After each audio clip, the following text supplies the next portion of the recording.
Entonces debería ser el 7. Entonces vamos a empezar a estudiar algo de retículos o de látices, en teoría de látices. Y la idea principal es que al estudiar campos numéricos, es decir, extensiones finitas de los números racionales, queremos entender su anillo de enteros. Y como ustedes bien saben, su anillo de enteros o la cerradura entera, ¿verdad?, de los racionales en el campo numérico, pues es una látice. Bueno, no, a lo mejor no lo saben, pero lo que queremos ver es que es una látice. Bueno, es un módulo finitamente generado, y entonces es un Z módulo finitamente generado.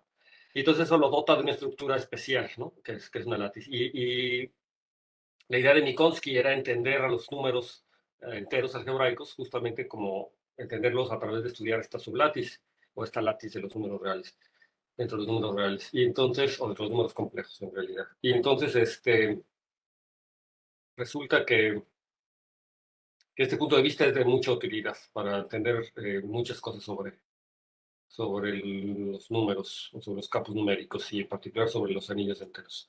Entonces vamos a empezar este estudio, ¿de acuerdo? Y entonces, nada más repasando rápidamente que la vez pasada habíamos estudiado el grupo de clases de ideales, y entonces a particular habíamos visto cosas como que el grupo de clases, que teníamos los ideales fraccionarios y teníamos los ideales fraccionarios principales, y habíamos dicho que los ideales fraccionarios principales formaban un subgrupo que lo llamamos por PK del subgrupo de ideales, que es el que se denota ahí por IR. Ese I es una I en realidad, es IR, es el subgrupo de ideales. Y estamos todos son grupos abelianos. Entonces yo tengo un subgrupo abeliano que en particular es normal, entonces no puedo fijar ni el grupo cociente. Entonces el grupo cociente es el que llamamos el grupo de clase o el grupo de clases de ideales. Y decíamos que entender este grupo nos iba a dar mucha información sobre los ideales, que son como los números primos, y en particular eso tenía repercusiones acerca de cuándo ciertas ecuaciones tenían o no tenían soluciones, ¿no? Esto les hablaba yo del teorema de Fermat. De hecho, o sea, hay una solución del teorema de Fermat en términos de este numerito, ¿no?, que se llama el numerito de clase, que se puede ver más adelante. Ustedes lo van a ver en sus ejercicios. Y otra cosa que tenemos es que yo puedo entender a este grupo de clases adentro de una asociación exacta. No sé si recuerdan ustedes lo que es una asociación exacta. Esto que está aquí abajo es una asociación exacta, y lo que quiere decir es que las flechas son funciones, son aplicaciones, son morfismos, y la exactitud viene dada de que la imagen de una de estas flechas tiene que ser el núcleo de las otras flechas, ¿no? Entonces decimos que un diagrama como estos es un diagrama exacto si la imagen de cada una de estas flechas es el núcleo del anterior. Entonces, por ejemplo, aquí, a ver si yo puedo hacerlo, entre bien. Entonces, lo que yo quiero ver es que esta asociación es exacta, y decimos normalmente que es exacta aquí, porque la imagen de este morfismo tiene que ser el núcleo de este morfismo, y análogamente exacta aquí, porque la imagen de este morfismo tiene que ser el núcleo, y en cada una de las partes. Eso es lo que se refiere cuando una sucesión de grupos abelianos, en realidad no solo hace uno para módulos o para casi cualquier estructura algebraica.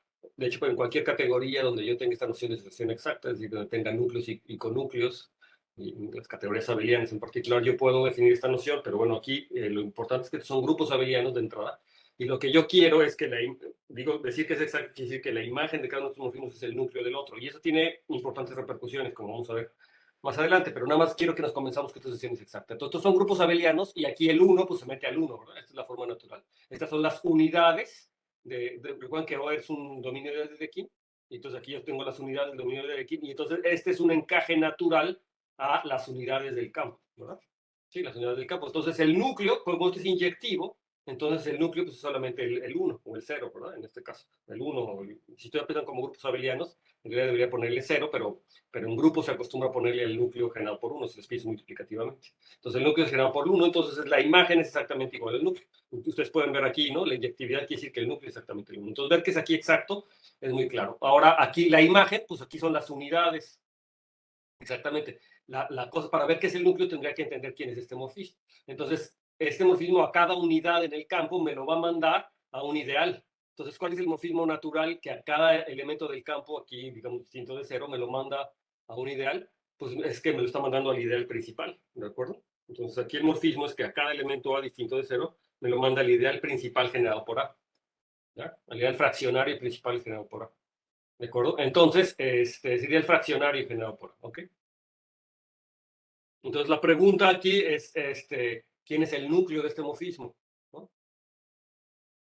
Ustedes ven que todos los elementos invertibles van a dar al ideal 1, ¿no? Van a dar al ideal generado, porque siempre que yo tengo un ideal generado por una unidad o por un elemento invertible fraccionario, pues me da el total, me da el ideal generado por O, es lo que hemos visto. Entonces, aquí el núcleo es exactamente la imagen, que es esta cosa que está aquí. ¿no? Y finalmente, para entender la exactitud en esta parte, pues tengo que entender que este morfismo, pero este morfismo es el morfismo natural que a cada ideal me lo manda a su clase. O sea, cada ideal, recuerden que el núcleo se vería dado por los ideales principales, ¿no? O sea, exactamente. Entonces, por definición, ¿verdad? O sea, este es el cociente. Entonces, la imagen es su proyectivo, pero entonces, ¿quién será el núcleo de este morfismo? Pues como se acaba de decir, son los principales, entonces son los que vienen de acá. Entonces, aquí van a dar los principales y ese es exactamente el núcleo. Y luego, finalmente, para ver la exactitud aquí, pues ver la exactitud, este morfismo, pues es siempre su proyectivo. ¿Va? Este morfismo siempre es su proyectivo, entonces, pues, yo tendría que ver quién es el núcleo. Pues es todo, ¿verdad? Porque es un proyectivo. Digo, sí es todo porque aquí voy a dar la luz. Entonces, decir que es un proyectivo y ver que el núcleo es todo, eh, pues, ¿qué estoy diciendo? Aquí yo tengo que ver la exactitud, quiero ver que la imagen de esto es igual al kernel, pero esa es la exactitud. La exactitud aquí es que la imagen de este es igual al kernel, pero este es todo. Y la imagen, este es su proyectivo, exactamente. Entonces, la imagen.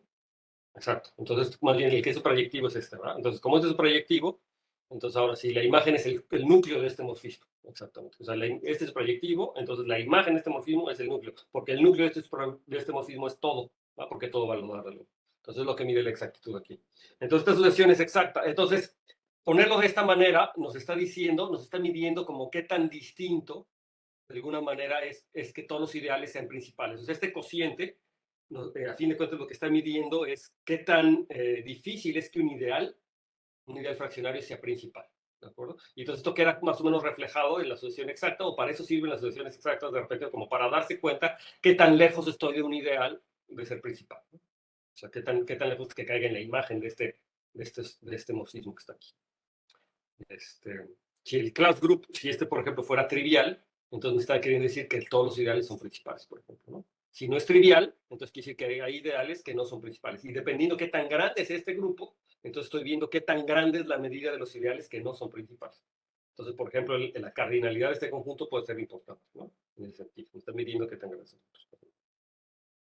Ok, entonces ahora lo que quiero empezar yo es con esto de los retículos. Está tardando mucho.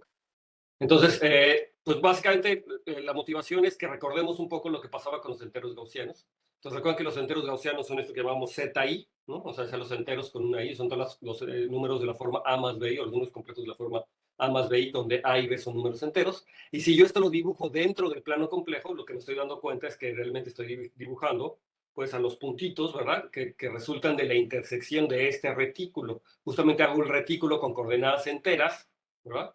En todo el plano complejo, y los puntitos de intersección de este retículo son ni más ni menos los enteros gaussianos. Entonces, ahora yo puedo pensar los enteros gaussianos adentro de QI, y entonces lo que estoy viendo es que los enteros de este campo numérico me forman un retículo adentro de los números complejos. Entonces, los enteros de este campo numérico me forman este retículo que está ahí. Entonces, bueno, esta es la situación que uno quiere más o menos entender. Entonces, uno quiere entender qué cosa es un retículo realmente, ¿no? Eh, Bien, entonces hacemos la siguiente definición. Entonces vamos a considerar B un R espacio vectorial de dimensión finita. Entonces en particular podemos fijar la dimensión. Vamos a decir que tiene dimensión n. Y entonces un retículo en este espacio vectorial, en este R espacio vectorial, es un subgrupo, porque como es un espacio vectorial, en particular es un grupo aditivo, es un grupo con la suma. Entonces un retículo es un subgrupo, que lo vamos a anotar por gamma, es un subgrupo de la forma ZB1 más ZB2, etcétera, más ZBn. O sea, es un Z módulo libre, ¿de acuerdo? De alguna manera. Entonces, con los BIs, yo quiero que sea libre, entonces los BIs les pido que sean linealmente independientes en el espacio vectorial, ¿verdad? O sea, que sean linealmente independientes sobre R. Y entonces vamos a decir que los vectores B1, Bm forman una base de gamma. Fíjense que mi espacio vectorial puede tener dimensión n, que es n es más grande que m en general, porque estoy tomándome m vectores linealmente independientes. Podrán ser iguales, m igual a n, pero en general m tiene que ser menor que n, ¿verdad? Por la simple definición de retículo, ¿de acuerdo? Y ahora ya que tengo la definición de retículo, pues es eso, un retículo es tomo los elementos de la base y lo puedo dibujar exactamente como lo hicimos con los enteros gaussianos, nada más que el retículo pues, puede estar movido, ¿verdad? Y en más dimensiones, y otra vez pongo unos ejemplos. Pero una parte importante del retículo es lo que se llama la región fundamental de este retículo. Y justamente la región fundamental es el conjunto de todas las combinaciones lineales por elementos de esta base, donde los coeficientes son números reales que están entre 0 y 1, que bien pueden ser 0 o bien pueden ser 1, ¿no? Entonces, se fijan, en este caso es el primer cuadrito que está en el primer cuadrante, ¿no? digamos, sin la frontera, cuando la frontera derecha y superior, ¿verdad? Porque no pueden valerlo. O sea, es con la parte de abajo. Y entonces decimos que el retículo es completo si n es igual a n. Es decir, si la dimensión de la látiz es igual a la dimensión del espacio vectorial. Bien podría ser que no sea el caso. Entonces aquí les pongo un dibujito en rojo. Aquí tengo una látiz. Si se fijan, esta látiz no es la látiz entera. Está un poquito movida y los vectores que me generan este cuadradito pues están un poco movidos, ¿verdad? No son los vectores canónicos. Y en la región fundamental es la región que está aquí en rojo. La región verde es otra cosa. No tiene nada que ver con lo que les quiero decir.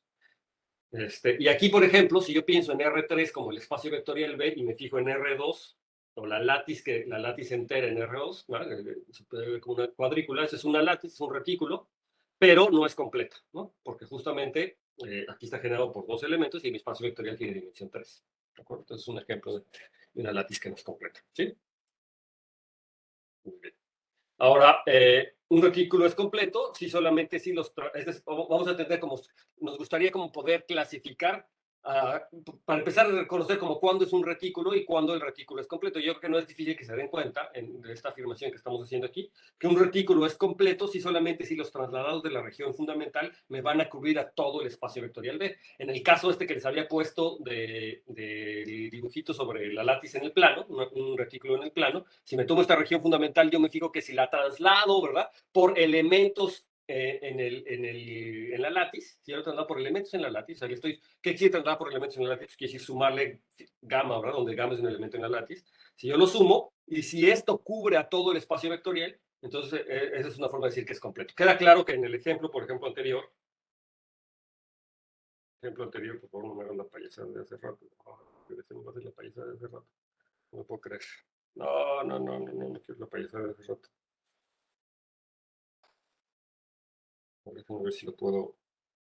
A ver si le puedo quitar eso. No está bien eso. Aquí que le había hecho para hacer la transición.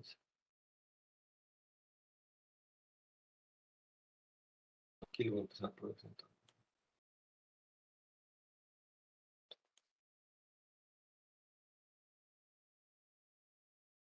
En este caso, ¿verdad? En el caso que está aquí presentándose, en la... No, quiero presentar. Bueno, aquí lo voy a poner para no tener que regresar. Ustedes ven este dibujito, ¿verdad? Entonces, en esta látiz que está aquí, si yo me muevo la región fundamental, que sería un cuadradito que se ve apenas aquí en esquina, en el primer cuadrante, cuando yo lo muevo por elementos de la látiz, cuando mucho cubriría la látiz de abajo, ¿verdad? Pero no cubro a todo el espacio vectorial. Entonces, en este caso no es completo. ¿Claro? Entonces queda claro que va a ser completo pues, cuando al trasladar por elementos de la látiz la región fundamental, entonces cubro a todo el espacio vectorial. Entonces es lo único que quería decir. Paso a la siguiente diapositiva para evitar esta cosa. Entonces aquí ya puedo.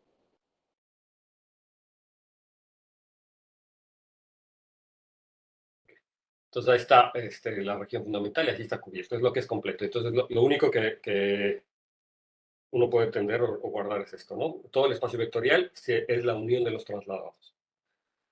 Entonces, otra cosa que es fácil de notar con esta definición de retículo es que todo retículo o toda látiz es un subgrupo abeliano de B que es finitamente generado. Y eso es por definición, ¿verdad? Es un subgrupo abeliano. Entonces, de la forma ZB1 más ZB2 más ZB3, un grupo abeliano es un Z módulo. Y que además es finitamente generado porque justamente estoy diciendo quiénes son los generadores, ¿no? B1, B2 hasta Bn son los elementos de la base. Entonces es fácil que uno se dé cuenta que es un grupo abeliano finitamente generado. Uno se puede preguntar ahora, ¿será que todo grupo abeliano, su grupo abeliano de B que sea finitamente generado, será una látiz? ¿No? Eso se puede ver. ¿O qué es lo que tienen las látices además de ser un subgrupo abeliano que es finitamente generado? Y entonces la respuesta es que no, que en efecto no todo subgrupo abeliano finitamente generado de B es un retículo, es una látiz. Y el ejemplo es este. Si yo me fijo en Z, en Z más Z raíz de 2, este es un grupo abeliano, ¿no? Es un grupo abeliano. Son todos los números que pueden hacer sumando un entero con una raíz de 2 y multiplicarlo por un entero, ¿no? O sea, de forma A más B raíz de 2 con B raíz de 2. Esta cosa está adentro de los números reales, ¿verdad? Entonces es un subgrupo de los números reales, pero esta cosa no es un retículo. ¿Por qué será que no es un retículo? ¿Quién me dice qué es lo que está fallando en la definición de retículo?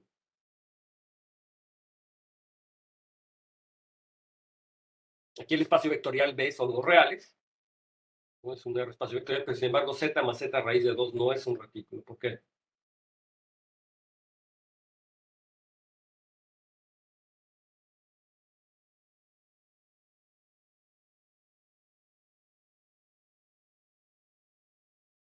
¿Una idea?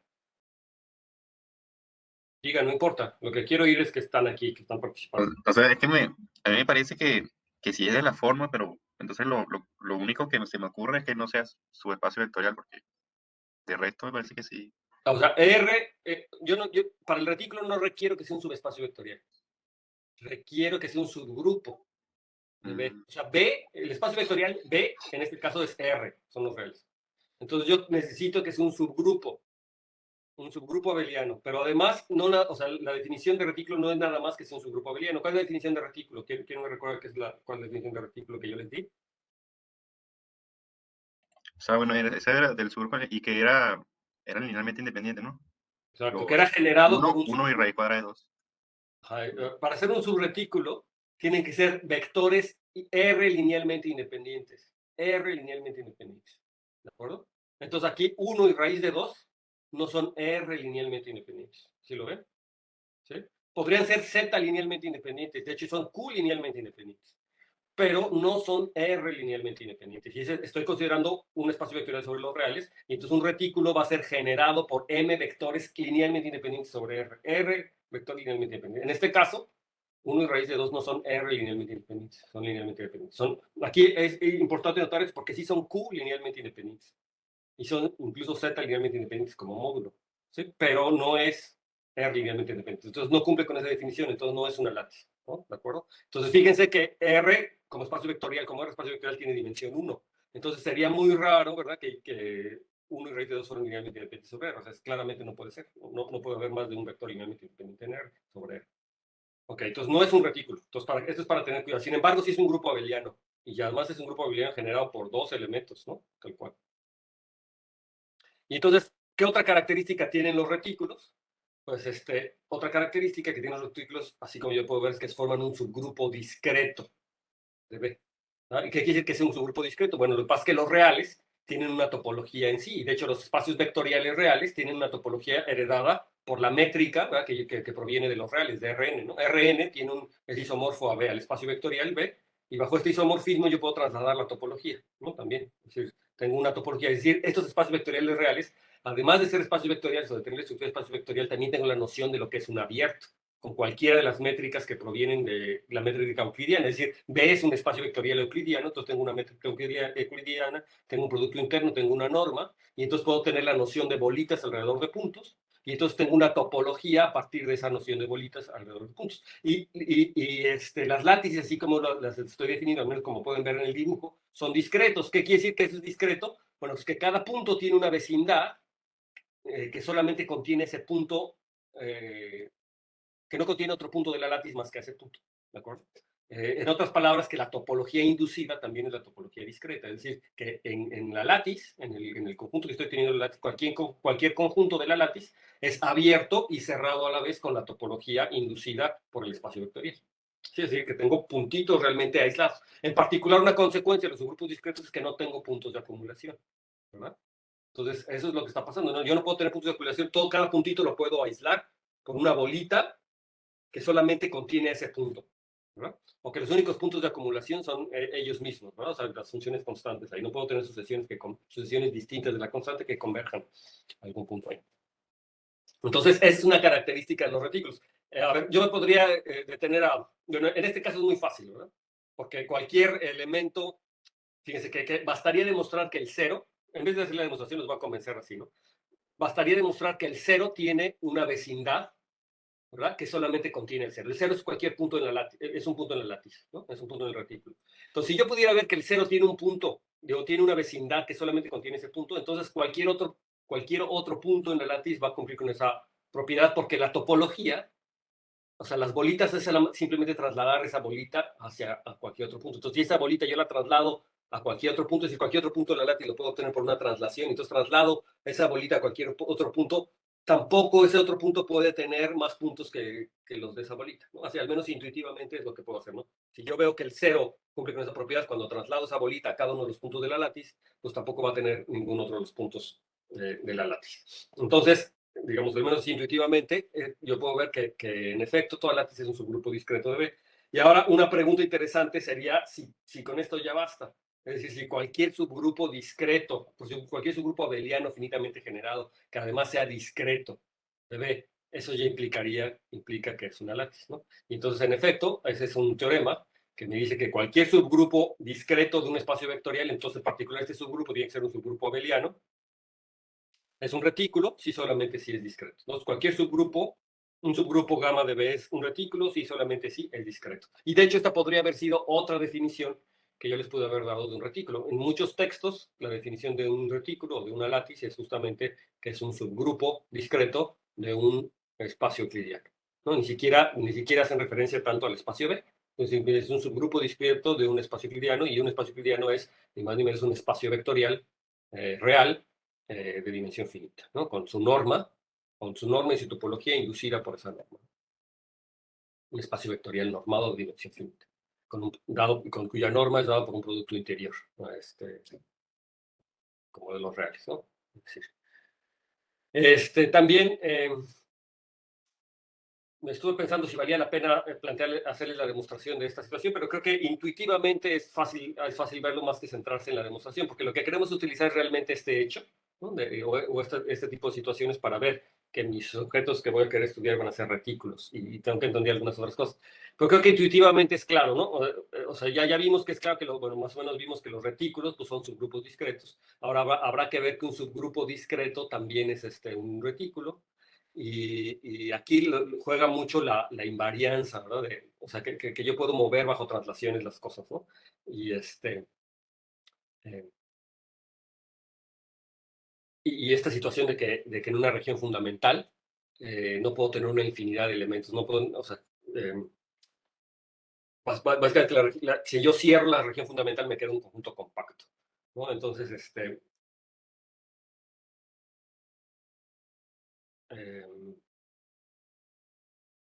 o sea, a ver, ¿qué es lo que yo tendría que ver para ver que es un retículo, ¿no? Básicamente.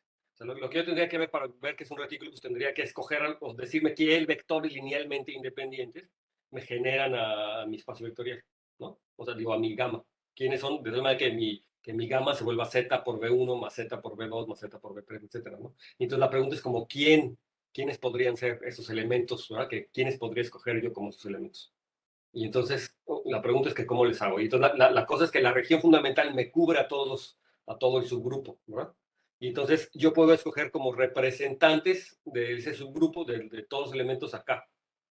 Y, y entonces ahí yo voy a poder escoger como una base, porque para empezar va a haber un número finito, porque no va a haber sucesiones, entonces va a haber como un número finito de elementos, y entonces ese número finito de elementos me van a representar a los elementos que yo voy a poder generar, y esos van a ser como los elementos de la. De hecho, ya no me acuerdo sí, de hecho, sí le escribí la demostración. Bueno, entonces vamos a revisar rápido qué es lo que les escribí. Es también como una idea de la demostración, pero para que, de hecho, les digo que me estuve pensando de si ponérselo o no, porque aunque la demostración es importante, eh, siento que lo más importante es cómo utilizamos esto. Pero bueno, ya que lo escribí, pues vamos a verlo. Entonces vamos a empezar con un subgrupo discreto de B.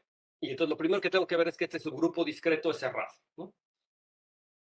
Y eso es básicamente por la parte de la topología, ¿no? Todo subgrupo discreto dentro de un espacio vectorial aquí B es cerrado.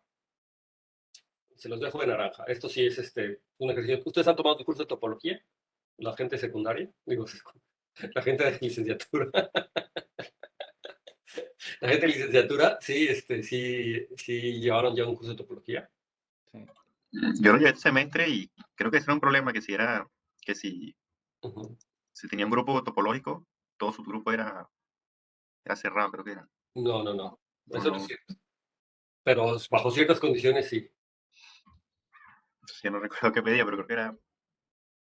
O sea, hay muchas condiciones, ¿no? Pero bueno, en este caso, aquí una parte es que sea discreto. Una parte muy importante es ver que como es discreto, entonces se puede ver que es cerrado. Y esto se puede ver también que su complemento es abierto y por muchas razones. Nuevamente yo podría tomar un circulito alrededor de un punto y entonces siempre puedo hacer ese circulito tan chiquito como quiera, si quieren. Y entonces en el complemento también va a poder tomar un punto chiquito alrededor que no corte ningún otro elemento de la látiz, y entonces voy a ver que por lo tanto es cerrado, ¿no? Porque el complemento siempre tiene una bolita ahí adentro.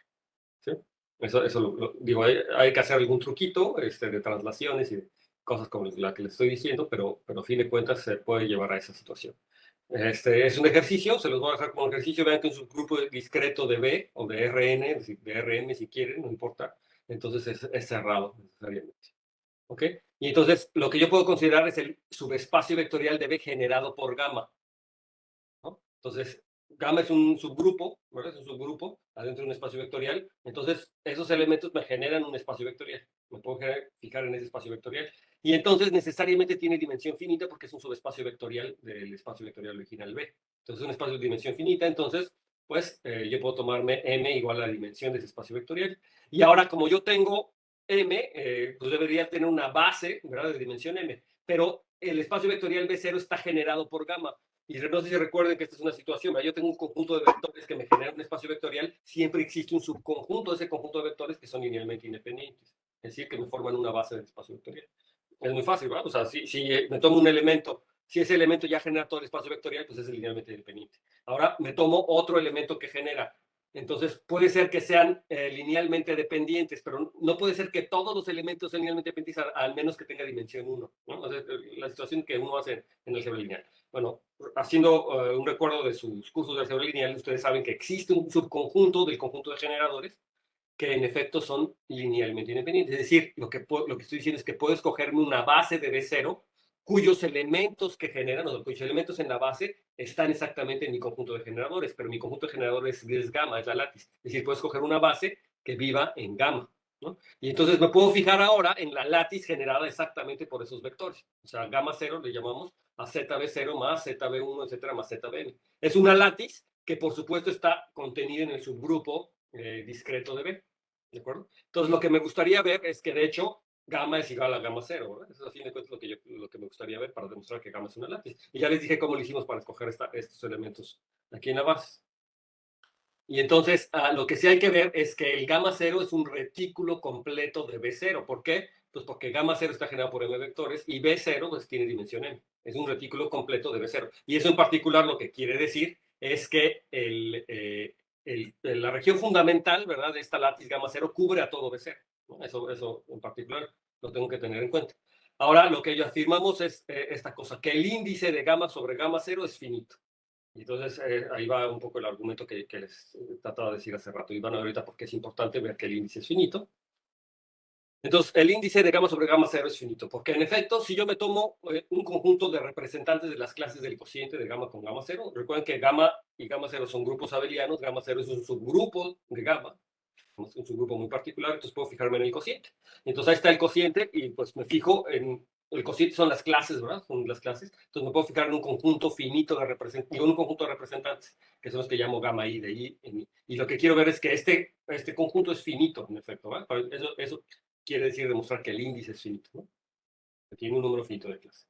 Y entonces lo que le estaba diciendo es que la región fundamental de gamma cero pues es casi compacta, ¿no? Es una región acotada, es una región cerrada, por lo que hemos dicho hace rato, y además acotada, por su cerradura, va a ser cerrado y acotado, entonces va a tener que esto es compacto, es una región acotada, y entonces si lo cierro también está acotado, y entonces esta cosa va a ser cerrado y acotado, va a ser compacto aquí adentro.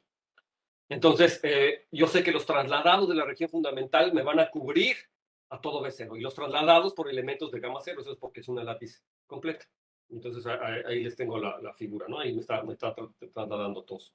Y entonces tenemos que para cada I, el representante, este gamma I, queda cubierto por algún trasladado, ¿verdad? El representante que yo le estoy diciendo, no sé, imagínense que el representante gamma I estuviera aquí.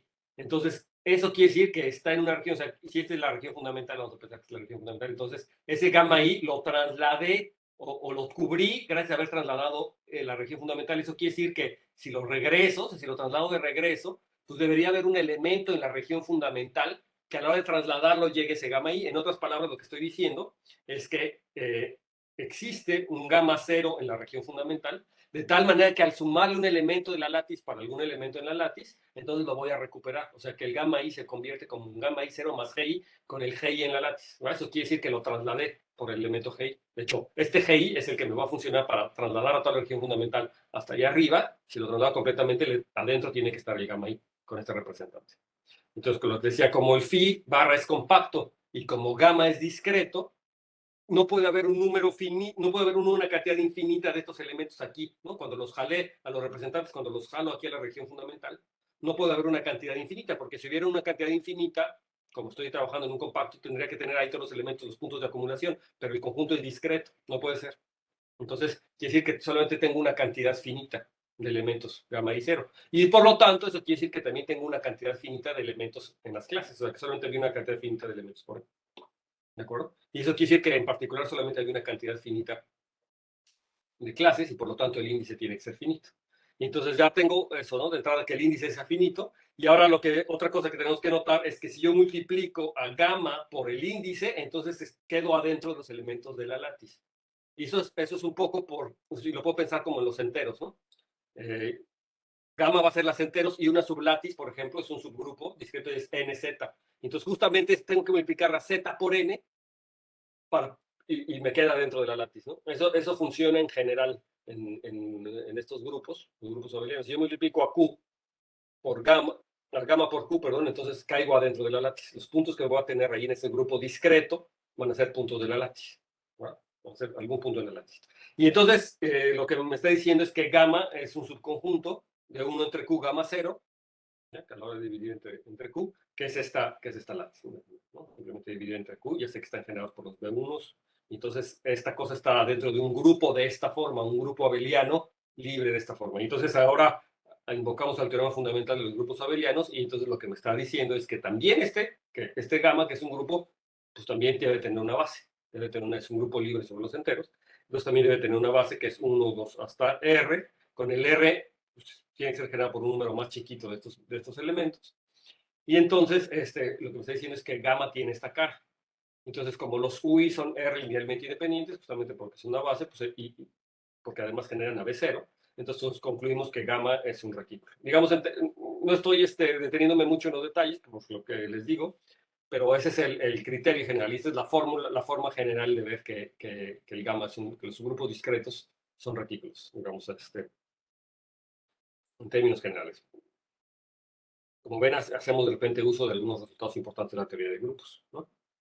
Bueno, entonces el punto es ese. El punto que yo quiero enfatizar aquí en todo caso es que los retículos son exactamente los subgrupos discretos de algún espacio vectorial real con su producto interior usual. ¿Ok? Y entonces tenemos los siguientes lemas. Es que un retículo gamma es completo. Porque esa es otra cosa. Ya que sé cuándo es un retículo, nada me dice o nada me está diciendo hasta ahora cómo distinguir a los retículos completos. Entonces ya sé que son subgrupos discretos, pero ahora cómo le hago para saber si es completo. Entonces aquí viene la caracterización. Entonces un retículo gamma de B es completo si solamente existe un subgrupo acotado M de B, de tal manera que sus trasladados me cubren a todo B. Entonces, esto por supuesto, cuando ustedes ya saben que es un retículo es trivial, pues porque la región fundamental exactamente cumple con este criterio, pero más bien la utilidad de este criterio es al revés. ¿Qué pasa cuando yo tengo un subgrupo discreto de un RN o de un espacio vectorial real?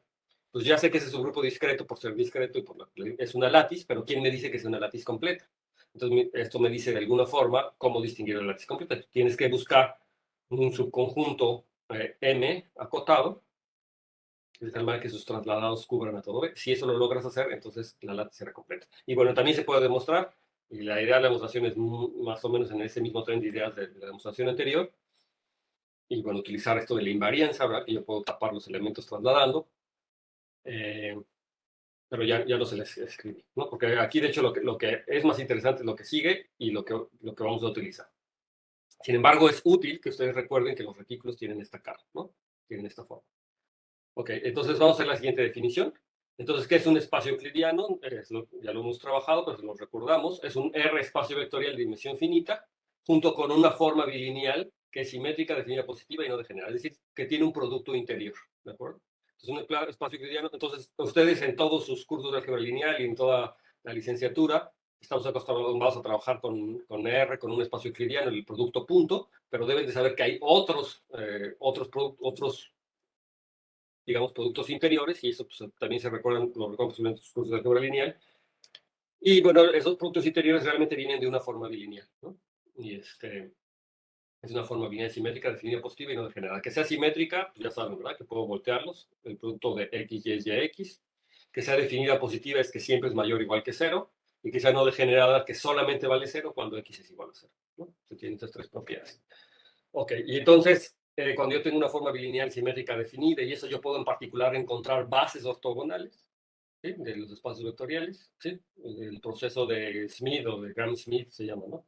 Para encontrar una base ortonormal la puedo realizar. Y entonces siempre tengo bases ortonormales. Eso va a ser algo importante. Y entonces, dados n vectores que son linealmente independientes, yo puedo definir el volumen del paralelepípedo que generan. Simplemente el paralelepípedo que generan este conjunto, que también le llamé phi, ¿no? Porque tiene que ver también con la región fundamental, es el conjunto xb1 más, etcétera, xnbn, donde x está entre 0 y 1, defino un paralelepípedo, y el volumen lo defino como el determinante de la matriz de cambio de base de la base canónica a este conjunto, ¿no? O sea, es decir, si a cada uno de los vectores B1 los escribo en la base usual, o sea, los escribo con vectores de coordenadas y me fijo en la matriz de esos vectores, los escribo como vectores de coordenadas, me fijo en la matriz que genera el cálculo determinante, eso me da el volumen. Ustedes recuerdan eso de sus cursos de geometría analítica, ¿verdad? El área del paralelepípedo que me determinan dos vectores es el determinante de poner esos vectores adentro de una matriz, ¿no? Y así lo puedo hacer en general, ¿verdad? El volumen de un conjunto de vectores linealmente independientes pues es el determinante de la matriz que me determinan esos vectores, ¿no? Es lo que lo estoy diciendo, pero lo que pasa es que esto en realidad tiene que ver con una cosa un poquito más profunda, que tiene que ver con que existe una medida de Haar en estos espacios. Es una medida, o sea, voy a poder integrar, voy a poder calcular áreas y volúmenes, y voy a poder integrar funciones gracias a esta medida, y esta medida de Haar lo que tiene es que es una medida invariante bajo translaciones. Tengo que, en efecto, B es un grupo localmente compacto, cada punto tiene una vecindad compacta, entonces eso me garantiza la existencia de una medida invariante bajo translaciones, digamos. Entonces, esta medida, esto que estoy haciendo, como definir el volumen de un paralelepípedo de esta forma, es simplemente consecuencia de la existencia de esa medida. Y en particular quiero que noten que si me tomo el paralelepípedo formado por los vectores canónicos ortonormales, entonces este volumen tiene volumen 1. ¿Verdad? Digamos, de alguna forma estoy normalizando el volumen o la medida de Haar que tenga este paralelepípedo tenga volumen 1. ¿Sí? ¿Sí lo ven? ¿No? El volumen es 1. Entonces, esto lo puedo hacer en general, ¿no? Y entonces, déjame regresarme aquí tantito. Y ahora, la pregunta es, ¿qué pasa si, bueno, no es difícil darse cuenta que el volumen también lo puedo calcular de otra forma. El volumen de este paralelepípedo formado por los vectores B1, B2, lo puedo calcular como el volumen, como el determinante, ahí es la relación que tiene que ver con producto interior, es como la raíz cuadrada del valor absoluto del determinante de la matriz formada por el producto punto o por el producto interior de los vectores B y BJ. O sea, yo me tomo B y BJ, hago su producto interior y entonces puedo formar una matriz de esa forma. Entonces, el determinante de esa matriz y la raíz cuadrada de ese valor de ese determinante también me calcula el volumen. Y no es difícil de darse cuenta de esa situación porque si ustedes se acuerdan ustedes ya estudiaron formas bilineales, habrán sido que en un curso de álgebra lineal les enseñan formas bilineales, normalmente en un segundo curso de álgebra lineal estudian formas bilineales. ¿Sí o no? Hola, hola. Bueno, sí, pero sí, sí. Sí, de acuerdo. Entonces vieron que, dada una forma bilineal, si yo tengo una base, entonces yo le puedo asociar a esa forma bilineal una matriz, ¿verdad? En la base. Y de hecho puedo entender cómo cambia la matriz de la forma bilineal cuando hago cambios de base.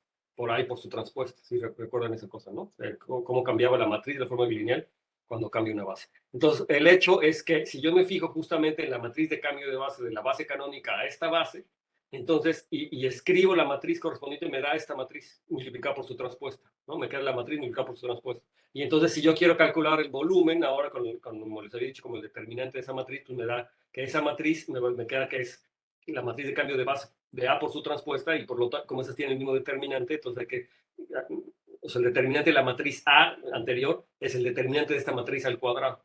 Entonces, por eso hay que sacarle la raíz cuadrada y me queda esta situación. Y es un ejercicio fácil que ustedes tienen que hacer es calcularlo, ¿no? Hagan la matriz de cómo cambia la forma bilineal con esa matriz de cambio de base y van a ver que la matriz A con la matriz esta que le estoy escribiendo aquí están íntimamente relacionadas por la transpuesta. Cuando calculo el determinante, pues me queda que una es el cuadrado de la otra. Por lo tanto, para calcular el volumen, pues le tengo que sacar la raíz cuadrada al valor absoluto. O sea, ese es un calculito más o menos estándar, que se los dejo aquí también si quieren de tarea. Pero este hecho es importante porque me dice que el volumen de la región fundamental, o en particular el volumen de un paralelepípedo, lo puedo calcular en términos del producto interior, ¿no? De mi espacio vectorial. Entonces, eso va a ser una cosa importante. De hecho, a lo mejor esto es un ejercicio de los ejercicios que viene en el capítulo 5 o capítulo 6, porque es este del libro de tarea, porque es lo que están estudiando ahí justamente. Entonces, ahora esto me permite hacer una definición, que si gamma es un retículo, o una látiz generado por los vectores B1 hasta Bn, y si phi es su región fundamental, entonces yo simplemente voy a definir, o vamos a escribir como el volumen del retículo, pues lo voy a definir como el volumen de su región fundamental, y ya sea al cabo cómo definir el volumen de la región fundamental, como B1, B2 o Bn. Y entonces aquí siempre que uno hace ese tipo de definiciones, yo me doy cuenta que el volumen del retículo pues depende de los vectores, ¿verdad?, con los que describía la región fundamental. Pero una pregunta sería, bueno, ¿qué pasa si lo hago con otros vectores, no? O sea, o no lo puedo hacer con otros vectores, ¿o qué me está pasando, no?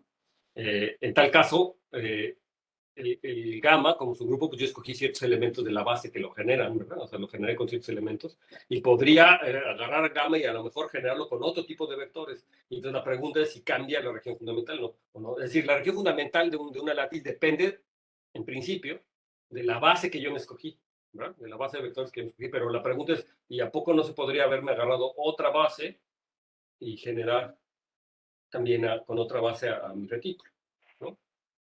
Y es la pregunta, y bueno, en principio no hay por qué no, ¿no? Sí podría ser, pero la situación es que eh, justamente esta definición no depende de la base con la que yo pueda generar a mi retículo. Y la cosa es que en realidad no hay demasiadas bases que me generen el mismo retículo, ¿no? No hay muchas, hay unas muy particulares, pero sí hay, ¿no? O sea, y yo hasta casi las puedo ver. Una podría ser intercambiar los vectores, por ejemplo, en el plano, ¿no?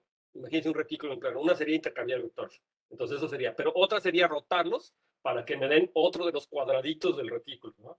Y siempre, y moverlo, ¿no? O sea, si yo quiero generar el mismo retículo, pues solamente básicamente podrían ser como esa región fundamental o cualquiera de las otras que son equivalentes, que están pegadas en el cero, ¿no?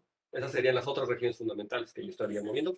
Y eso lo puedo hacer pues haciendo cambios de base. Es decir, los cambios de base que yo estoy agarrando no pueden ser muy distintos. Son cambios de base con determinante 1 o menos 1. ¿Verdad? Son este tipo de transformaciones que hasta tienen un nombre y grupo con lo que yo lo puedo hacer. Pero entonces el punto fundamental es que justamente las matrices de cambio de base, lo que yo tengo que notar es que las matrices de cambio de base van a tener coordenadas siempre en los enteros y de hecho son invertibles.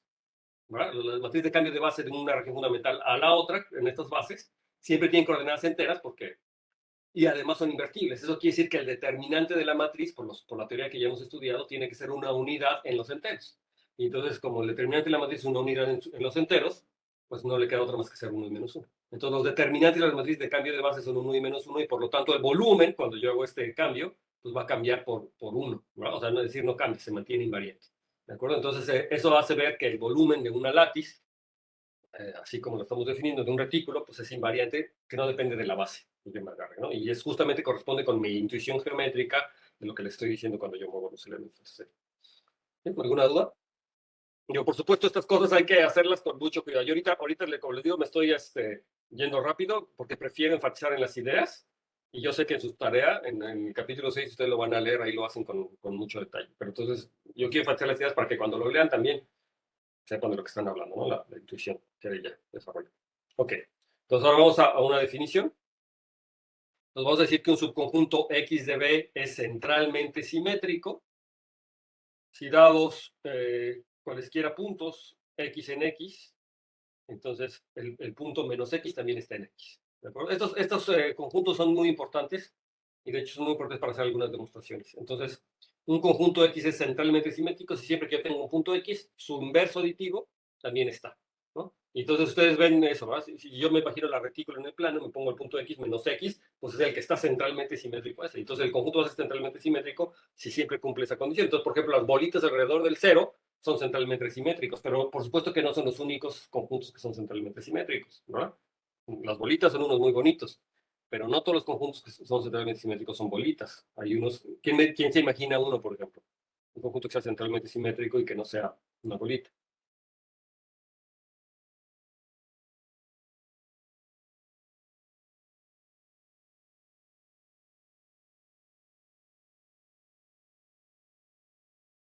Quizá como, pero, o sea, no sabría cómo escribirlo, pero quizá como, o sea, que tenga, que se refleje en el, sobre la recta identidad, por ejemplo. O sea, la que igual a X. Más o menos, porque lo que requiere es que se refleje sobre el origen. Porque si lo reflejo sobre la recta identidad, no me va a dar centralmente simétrico, ¿no? Imagínate, me tomo un óvalo así, que salga de la identidad como un globito y que pique el cero, y lo reflejo respecto a la identidad, no me queda simétrico respecto al origen. Lo tenía que reflejar respecto al origen, ¿no? Respecto al origen. Entonces, si lo reflejo respecto al origen, lo paso por otro lado, entonces sí me queda uno que es simétrico. O sea, de hecho, así casi que es poder agarrar cualquier conjunto unión su simétrico respecto al origen, ese es un menos X, ese me queda un conjunto simétrico respecto al origen, o sea, me queda un centralmente simétrico, ¿de acuerdo? Porque justamente me agarro cualquier conjunto, ahora me tomo menos X, todos sus negativos y los uno, ese conjunto ya es simétrico. Entonces, pueden imaginarse ya cualquier cosa, hasta una estrella, por ejemplo, una estrella simétrica respecto al origen, ¿no? Ese es un conjunto centralmente simétrico. Que X y menos X está, ¿no? Pero como bien más o menos tu intuición te dijo, me agarro cualquier conjunto y me tomo el menos X, pues ese conjunto también está, ¿no? O sea, y luego X más menos X, o sea, la unión de X con menos X, eso ya es un conjunto centralmente simétrico. Bueno, ya tenemos una imagen de lo que es un conjunto centralmente simétrico. Entonces decimos que un conjunto es convexo si dados cualesquiera dos puntos, entonces el segmento que une a esos dos puntos, que se puede expresar como conjunto de todos los puntos de la forma tx más 1 menos yt, se queda dentro de x. Entonces eso es lo que se llama usualmente un conjunto convexo. Si el conjunto, como quiera que sea, y me tomo cualquier segmento adentro de ese conjunto, se queda todo el segmento dentro del conjunto. Entonces, por ejemplo, la estrella que les dije que se imaginaran hace ratito, ese ya no es convexo, ¿de acuerdo? Sí, ya me tomo puntos en los piquitos, entonces lo más seguro es que me salga. Los conjuntos convexos sí se parecen un poquito más a las esferas, o las bolas, pero nuevamente hay conjuntos convexos que no son bolas, ¿verdad? Que no necesariamente son bolas. ¿Okay? Entonces aquí está el dibujito del conjunto convexo. Así como lo dibujé, tampoco es convexo realmente, ¿no? Porque justamente aquí en la orilla me salgo, ¿no? Aquí había un punto que uno por acá que se sale, entonces ya no sería convexo. Pero que sea convexo quiere decir que todos los puntos, entonces estos cuates sí tienen que ser como redonditos, ¿no? Como redonditos en el exterior y no tener cosas como estas, ¿no? Sí, porque ahí ya no es convexo, ¿no? Ya no es convexo. Déjenme borrar esto porque seguramente se va a empalmar abajo. Entonces, ahora una cosa importante es el teorema de Minkowski, porque lo que yo quiero es relacionar esto con retículos, el teorema de Minkowski para retículos. Y me dice que sea gamma un retículo completo en un espacio euclidiano, ¿ve? Y sea X un subconjunto convexo y centralmente simétrico, ¿no? Entonces, supongamos que el volumen de X es mayor que 2 a la n por el volumen de gamma. Entonces, X contiene al menos un punto distinto de cero de la látiz. Entonces, a ver, déjame regresarme. Eh, eh, Antes de que entiendan este resultado, que es un resultado importante, no sé si recuerda que cuando estudiamos los enteros gaussianos, al principio del curso, que vimos que era una látiz, necesitamos en algún momento, hicimos uso como de la látiz que se tenía para calcular que en un determinado cuadradito había un elemento de la látiz. De hecho, para demostrar que era un anillo euclidiano, concretamente, para ver que ZI era un anillo euclidiano, utilizamos la estructura de látiz que tienen los ZI. Y justamente lo que utilizamos es una propiedad como esta, porque calculábamos el área de un cuadradito o lo dividíamos por la longitud y decíamos, analizamos, hay un punto que está a una distancia más chiquita que esta que cualquier punto de la látiz y por lo tanto hacíamos una conclusión, ¿no? para el teorema de Euclides. Este resultado es como una generalización de eso, justamente para cualquier látiz, ¿no? Me dice, yo tengo un retículo, una látiz, y desde un espacio euclidiano y me tomo un subconjunto X que es centralmente simétrico ahí. Y entonces, si el volumen de ese conjunto X es más grande que 2 a la n, el volumen de la región fundamental, ¿no? 2 a la n, donde n es la dimensión del espacio vectorial, por supuesto.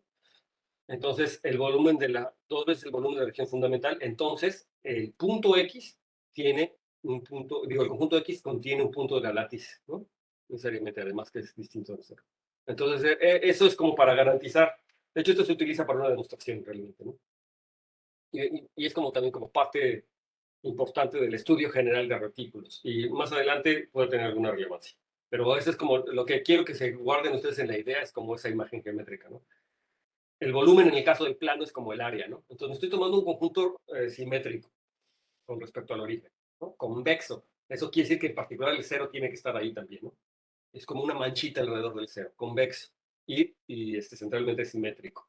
Cuya área es más grande que dos veces 2 a la n, en este caso el n es 2, o sea que 4 veces el volumen de la región fundamental. Y la región fundamental, si quieren, es 1 por 1, o sea, más grande que 4. Entonces, esa manchita, ese tapete, contiene un punto de la látiz, además del cero, ¿no? Contiene un punto de la látiz ahí distinto al cero. O sea, mordí, imagínate cómo lo moviste, no importa cómo lo muevas alrededor del cero, siempre vas a morder un punto de la látiz. Lo imagino como un tapetito, ¿no? Bueno, eso me dice en cualquier dimensión, en 3 dimensiones, pon ahora un sólido alrededor del cero, que sea convexo y radialmente simétrico.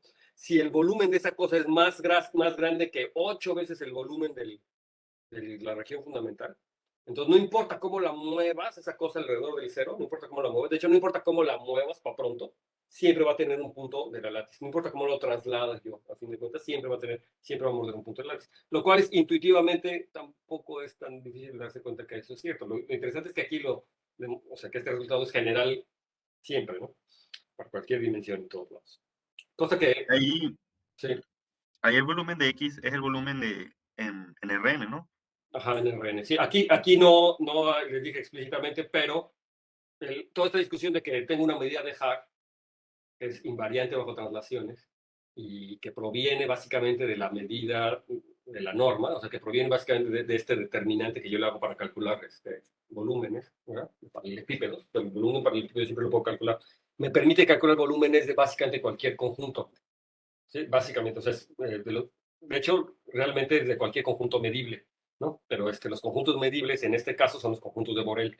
De hecho, la medida que yo estoy teniendo aquí es la medida de Lebesgue, si ya saben algo de teoría de la medida. O sea, la medida de Haar en estos conjuntos es básicamente la medida de Lebesgue. En particular para cualesquiera abiertos y todos los que pueda generar a partir de, de estos conjuntos abiertos, los Borel medibles, ¿verdad? Y los cerrados y los complementos y toda esta situación, yo voy a poder calcular su volumen. En particular, estos conjuntos X que son convexos y centralmente simétricos son medibles, se puede demostrar. Entonces yo puedo calcular su volumen, ¿no? Sí, se puede calcular su volumen. Y la idea es, pues, el volumen se calcula el volumen como en cálculo integral, ¿verdad? O sea, es la integral de una función, ¿cómo se llaman estas funciones? Test, ¿no? Estas funciones que valen 1 dentro del conjunto y 0 fuera, ¿no? Que tienen soporte, supongo calcular el volumen como sea integral, así, de estas funciones de escalón o no sé. O sea, en términos de la teoría de la medida, yo puedo calcular el volumen. Entonces, este tipo de conjuntos X en particular son medibles, son Haar medibles o Lebesgue medibles en este caso. Y tiene esta expresión con completamente el sentido. Y el volumen, en efecto, coincide como con el volumen de euclidiano, o sea, es el volumen en Rn, tal cual, ¿no? Sí, es el volumen de este objeto, de esta cosa en Rn, el área, el volumen, lo que eso quiere decir. Pero la discusión esa de que existía una medida de Haar era justamente para poder hablar de volúmenes, ¿no? Para poder hablar de estas medidas, ¿no? Que tengo conjuntos medibles. ¿Ustedes tomaron ya el curso de análisis de teoría de la medida? No. Entonces, si no han tomado eso de teoría, no se preocupen, por eso tampoco me quiero meter en eso, pero ¿se acuerdan de sus cursos de cálculo, ¿no? De cálculo integral, ¿no? Y una pregunta era como, algo de medidas se estudia en los cursos de cálculo, ¿no? O sea, como, ¿qué conjuntos son integrables? ¿Qué cosas sí puedo integrar, ¿no? ¿Y qué cosas no? ¿A qué conjuntos sí les puedo calcular un volumen o no? Y bueno, ahí tenían pues esto del contenido de un conjunto y que tiene medida cero y que no sé qué, o sea, donde tienes para ver cosas de integrabilidad, ¿no? Bueno, esas nociones se generalizan y entonces yo puedo hacer una teoría de integración en espacios medibles, lo que se llama. Pero entonces tengo que definir exactamente qué cosa tiene un conjunto que sea medible. Bueno, en esos términos hay teorías de integración que dependen de una medida, y las medidas tienen una serie de características que me permiten medir esos conjuntos, ¿no? Le llaman sigma álgebras y bla, bla, bla. Bueno, la cosa es que en este caso de los reales, o de estos espacios euclidianos, pues mis conjuntos como estos son medibles, es decir, sí les puedo calcular el volumen. Y esa es la discusión. Y la forma en que les calculo el volumen es a través de una medida que se llama la medida de Hart, pero en este caso es muy concreta porque esta medida proviene de la norma o del producto interior de mi espacio vectorial, ¿no? Y proviene de la norma, o sea que puedo calcular longitudes de vectores. Entonces, como yo puedo calcular longitudes de vectores en este espacio vectorial, también voy a poder calcular áreas de vectores, como el determinante de la matriz que corresponde, y entonces de ciertos conjuntos que voy a poder, lo que tengo que pensar es que estos conjuntos los puedo meter cuadrículas o lo puedo tapizar con cuadritos pequeñitos de paralelepípedos, ¿verdad? Y la noción del límite del área de la suma de todas esas cosas va a funcionar así como la suma de Riemann, ¿no?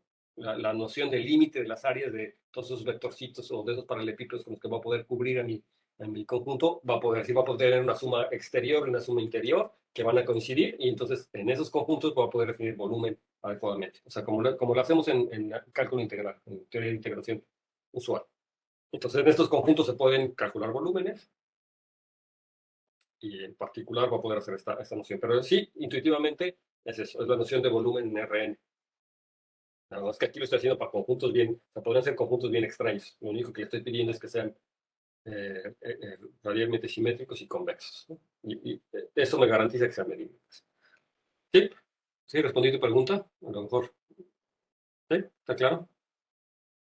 A lo mejor contesté un poco más de lo que me preguntaste, pero bueno, es importante porque sí es cierto que de repente dice uno el volumen de X y qué cosa es eso, ¿no? O sea, hasta ahorita yo lo único que se había dicho era el volumen de una látiz, pero qué cosa es el volumen de un conjunto arbitrario, ¿no?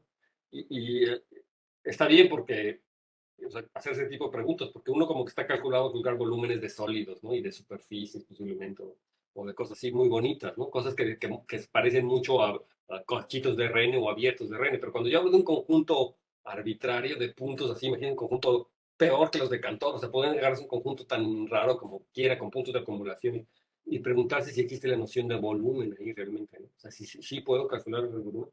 Es como la noción de longitud, ¿no? O sea, ¿qué quiere decir la longitud de un fractal, ¿no? O algo así, ¿no? ¿Se puede medir eso? O sea, ¿tiene sentido? Y son subconjuntos realmente eso de algún espacio euclidiano, pero son conjuntos muy extraños. Entonces, cuando yo trato de calcular volúmenes de conjuntos arbitrarios, pues lo mínimo que tengo que hacer es garantizar que ese conjunto sí sea medible, ¿no? O sea, que sí le puedo calcular el volumen como yo quiero. Esperaría que funcione y entonces, pues, para eso necesito una medida y una noción de conjunto medible. Bueno, regresando a eso, es que el hecho es que estos conjuntos, pues sí, les puedo calcular su volumen. Ok. Y bueno, tenemos ahora lo que nos interesa es, bueno, como les digo, me salté aquí como unas demostraciones de la teoría de látices que son importantes, pero lo que yo quiero es aplicarlos a la teoría de números, ¿no? A esta teoría de látices. La pregunta es cómo se está relacionando esto con la teoría de números, y entonces, pues esto tiene que ver con una cosa que se llama la teoría de Minkowski, no sé cómo pronunciarlo correctamente, Minkowski. Bueno, y entonces lo que tenemos que hacer, pues, es relacionar todo esto con los campos numéricos, y entonces vamos a empezar con un campo numérico. Entonces recuerden que los campos numéricos son extensiones finitas de los racionales. Entonces, en particular, la dimensión, pues lo puedo tomar como n, ¿no? La dimensión, esta cosa. Y entonces ahora lo que necesito definir son ciertos conjuntos que van a ser de utilidad. Y lo vamos a anotar por Kc, ese es el primero. K es mi campo numérico, y entonces Kc lo voy a... O sea, en realidad, si ustedes supieran un poco de álgebra, yo les diría que Kc es el producto tensorial de K con los complejos y el producto tensorial con los racionales. Pero no quiero asumir. Si ustedes fueran estudiantes de posgrado, lo haría así. Pero entonces nada más lo voy a escribir y al final voy a decir algo acerca de por qué es el producto tensorial. Pero yo creo que la forma más intuitiva de hacerlo es justamente como lo hace el libro, y es viendo que Kc se puede identificar con este conjunto, y de hecho el libro lo toma tal cual como este conjunto. Es el producto de varias copias de C, de los complejos. Kc es el producto de varias copias de los complejos, y voy a tomarme una copia por cada uno de los distintos taus, no, aquí no les puse que era tau, pero tau son los distintos encajes que tiene K a los números complejos, ¿no? Entonces, recuerden que este concepto es más o menos ya familiar para nosotros. Yo tengo que K es una extensión de los números racionales. Los racionales se pueden encajar en los números complejos, que es un campo algebraicamente cerrado y completo además, pero es un campo algebraicamente cerrado. Entonces, K se debe de poder encajar en los complejos. No necesariamente K lo estoy pensando dentro de los complejos, simplemente es un campo numérico, pero lo puedo encajar en los complejos. Y recuerden cómo lo encajaba a los complejos, al menos a las extensiones simples. y de hecho aquí como es un campo numérico, de hecho es una extensión simple de los racionales, está generado por un único elemento, alfa. Entonces me fijaba en el polinomio mínimo de alfa que tiene que tener grado n, porque esta es una extensión de grado n. Me tomo el polinomio mínimo de alfa y entonces para cada distinta raíz de alfa, porque todas sus raíces son distintas, porque además es separable, para cada raíz distinta de alfa tengo un encaje a los complejos, ¿verdad? Simplemente mandando al alfa a cada una de las raíces. Alfa es una de las raíces, entonces tengo la identidad, pero cuando lo muevo a las distintas raíces tengo los n distintos encajes que tengo a los complejos. ¿Sí? ¿Les queda claro? ¿No? ¿Se acuerdan de esa situación? ¿No? O sea, el campo numérico yo lo puedo encajar de n distintas formas a los complejos. Entonces me fijo en el conjunto de encajes que va de cada los complejos y por cada uno de ellos hago una copia de los complejos. Entonces me fijo en el producto. ¿Verdad? Esto me queda C a la n. ¿Verdad? Ese producto es C a la n. Y ahora me voy a fijar en la función de encaje, que por eso se llama J, de K a K de C. Pero ¿qué es lo que hace esta función de encaje? Pues que justamente a cada K lo voy a mandar, a cada elemento A lo mando a la sucesión pues, de encajes, que no es de otra forma. O sea, de otra forma de pensarlo es que, por ejemplo, al alfa, al generador de la extensión numérica, lo estoy mandando a las raíces de su polinomio mínimo, ¿verdad? A todas las raíces de su polinomio. Pero cuando alfa es otro elemento, puede tener un grado más pequeño. Entonces, lo único que está pasando es que me estoy fijando a los distintos encajes que hay en los complejos que hace que hay n, y entonces a lo mejor algunos de esos se repiten, ¿no? Y entonces estoy mandando este elemento a esa sucesión de elementos, a n elementos, pero pues dependiendo de los distintos encajes. A lo mejor algunos de ellos son iguales, no tienen por qué ser distintos todos, ¿no? ¿Sí? En particular, por ejemplo, si me agarro un elemento en el campo base, por ejemplo, en los racionales, pues aquí me iría el mismo elemento todo el tiempo, ¿no? Cuando voy a agarrar. Con los distintos encajes me fijan en los racionales. Entonces iría al mismo elemento. Pero lo interesante es eso, que me tomo un vector, ¿no? Y que básicamente los elementos que aparecen en ese vector, pues son como los conjugados siempre del elemento. Son conjugados del elemento, que a lo mejor se repiten, pero son conjugados, ¿de acuerdo? Entonces, eso es una cosa importante. Y entonces aquí les digo, en donde tau varía sobre todos los encajes que hay de tau a los complejos, ¿no? Que ya sabemos que debe de haber n.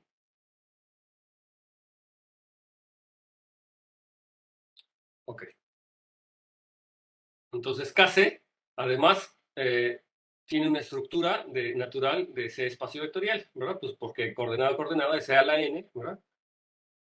Kc es realmente C a la n, pero tiene una estructura de espacio vectorial como C a la n. Entonces le puedo sumar los elementos de ahí y puedo multiplicar por escalares, no pasa nada.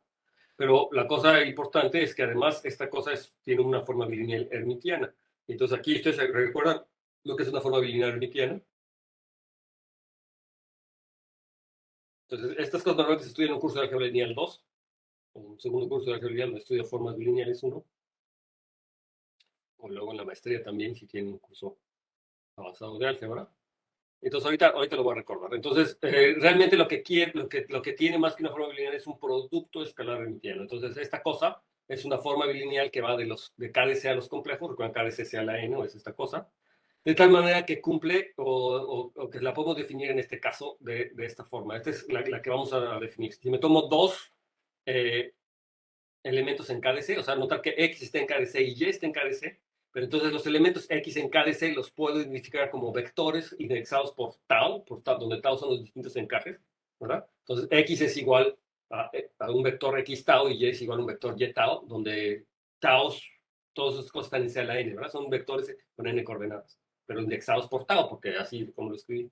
Entonces el producto interior lo puedo escribir, o esta forma lineal lo puedo escribir como X tau por Y tau conjugado. O sea, me tomo coordenada a coordenada, las coordenadas de X las multiplico por la coordenada de Y, pero conjugada, y así lo hago coordenada a coordenada y luego lo sumo. Es como el producto interno clásico en Cn, ¿verdad? Ese producto es una forma bilineal hermitiana. ¿Ok? Y entonces X tau también lo puedo tomar como tau X, ¿no? La imagen de tau X. Ahora, lo que quiero es que recordar que una forma bilineal es hermitiana si cumple con estas características, que es C lineal en la primera coordenada, tiene que ser C lineal en la primera coordenada, y esto quiere decir pues, que en la primera coordenada se conforma como una transformación lineal con los complejos, o sea, me saca escalares y me abre suma, y además que es antisimétrica, no sé cómo le llaman, esta propiedad es skew-symmetric, o no sé cómo le dicen, o que cuando yo la volteo, o sea, que la forma hermitiana en YX es la conjugada de XY, ¿no? O sea, que no es simétrica, ¿no? pero que cuando los volteo me la sale por el conjugado. Y entonces esa tiene una propiedad de casi linealidad en la segunda coordenada, porque en particular los escalares lambda salen como lambda conjugado, ¿no? En la segunda coordenada. ¿Ok? Entonces esa es una forma hermitiana, y entonces decimos que es un producto escalar hermitiano si además es positivo definido y no degenerado, ¿no? Y donde aquí, pues que el producto de X con X tiene que ser mayor o igual que cero. Entonces aquí fíjense que hay una cosa que hay que tener cuidado, porque en principio la forma bilineal cae en los complejos. Entonces, ¿qué quiere decir? Que el producto sea mayor que cero. Bueno, esa es una cosa nuevamente que sale de la hermitianidad. Como cuando yo volteo las coordenadas, me da igual el conjugado, pero me da igual, me da que el producto, como la forma bilineal en XX, es lo mismo que la forma bilineal en XX conjugado. O sea, que este valor, el valor de este es lo mismo que X conjugado. En otras palabras, es un número real. ¿De acuerdo? O sea, h de XX es un número real, y por lo tanto esto sí lo puedo decir que es un número mayor que cero.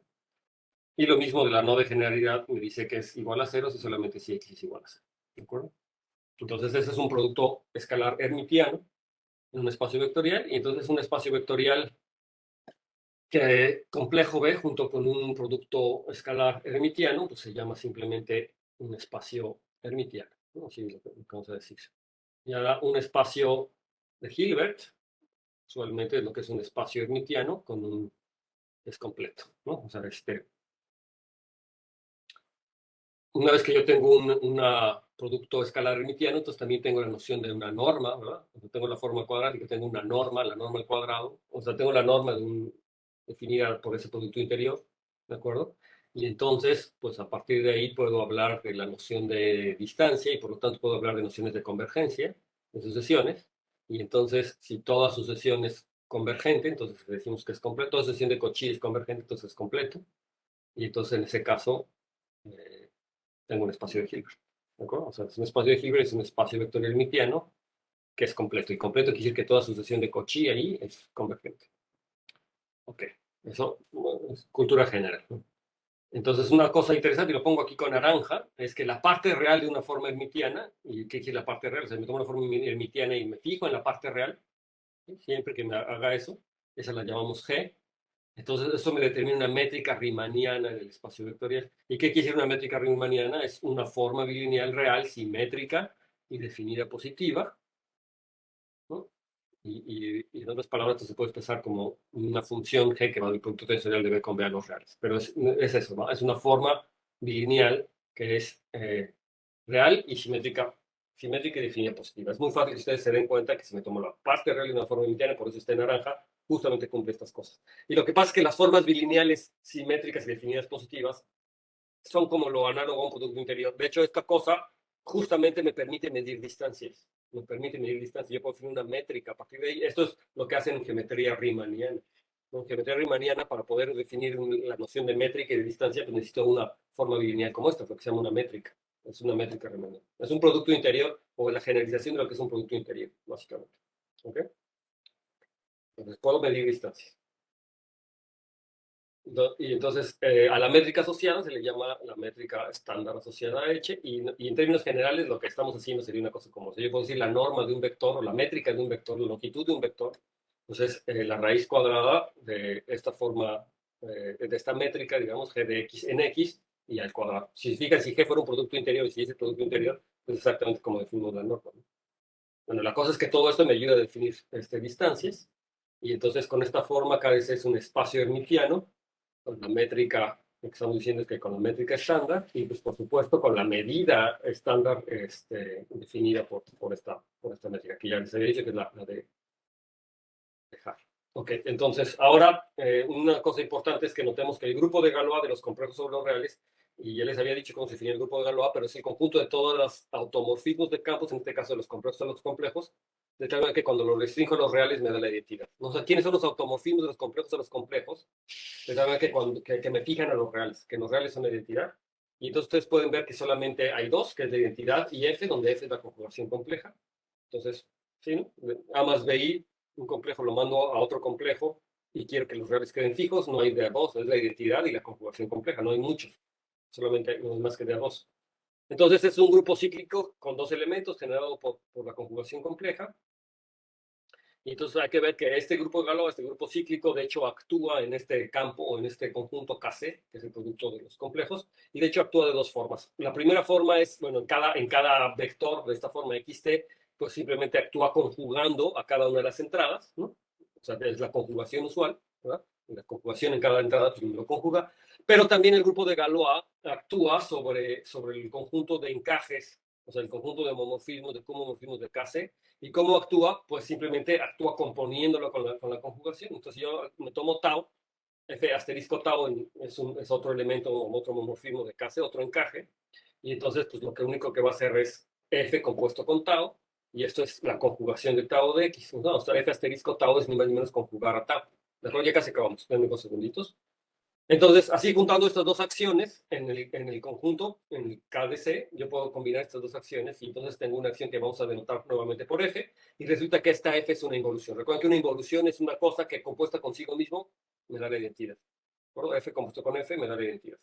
Entonces yo tengo una involución de KDC a KDC de tal manera que si me tomo un vector Z, ¿quién es F de Z? Pues digo que es la coordenada tauésima de F de Z, pues es ni más ni menos conjuga TZ y luego, fíjate, en la acción de esa cosa en tau conjugado. Eso es lo que le está diciendo ahí, ¿no? Lo hace con cuidado, me queda esta cosa y ustedes ven claramente que son evoluciones. O sea, básicamente a cada vector Z lo conjugo y luego lo revuelvo, de acuerdo a como me decía tau conjugado. Tau conjugado lo que está haciendo es revolvérmelo, ¿no? Intercambiar su.